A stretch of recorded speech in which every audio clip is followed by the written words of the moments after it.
সমুদ্র থেকে তুলে নিয়ে যাওয়া ৭৮ বাংলাদেশি জেলে ও নাবিকের ছবি প্রকাশ করেছে ভারতীয় কোস্টগার্ড।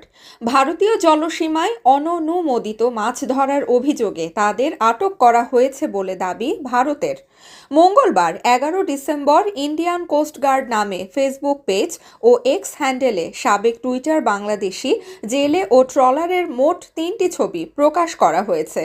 এসব ছবিতে দেখা গেছে আটক বাংলাদেশি নাবিকেরা মাথার পেছনে হাত দিয়ে হাঁটু গেড়ে বসে আছেন। তাদের পেছনে দাঁড়িয়ে ভারতীয় কোস্ট গার্ডের সদস্যরা। আরেকটি ছবিতে দেখা যায় সাগরে চলছে বাংলাদেশের দুটি ট্রলার। তৃতীয় ছবিতে ছিল জেটিতে ট্রলার দুটি নিয়ে আসার দৃশ্য। ছবির ক্যাপশনে ভারতীয় কোস্টগার্ড জানিয়েছে, ভারতীয় সমুদ্র সীমায় মৎস্য আহরণের অভিযোগে এক অভিযানে ট্রলার দুইটি সহ ৭৮ নাবিককে আটক করা হয়েছে। নাবিক সহ ট্রলার দুটি প্যারাদ্বীপের কাছে নেওয়া হয়েছে। জানা গেছে FV লায়লা ২ ট্রলারটি SR ফিশিং নামের প্রতিষ্ঠানের। অপরদিকে FV মেঘনা ৫ নামের ট্রলারটি C&F অ্যাগ্রো লিমিটেডের মালিকানাধীন। ভারতীয় কোস্টগার্ড আটকের বিষয়টি স্বীকার করায় এ বিষয়ে বাংলাদেশ কর্তৃপক্ষকে আইনি প্রক্রিয়ায় উদ্ধারের আহ্বান জানিয়েছেন C&F অ্যাগ্রো লিমিটেডের নির্বাহী পরিচালক সুমন সেন।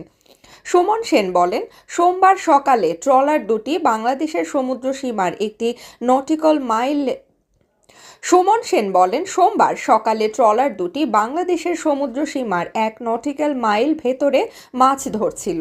এ সময় ভারতীয় কোস্টগার্ড ট্রলার দুটি আটক করে নিয়ে যায়।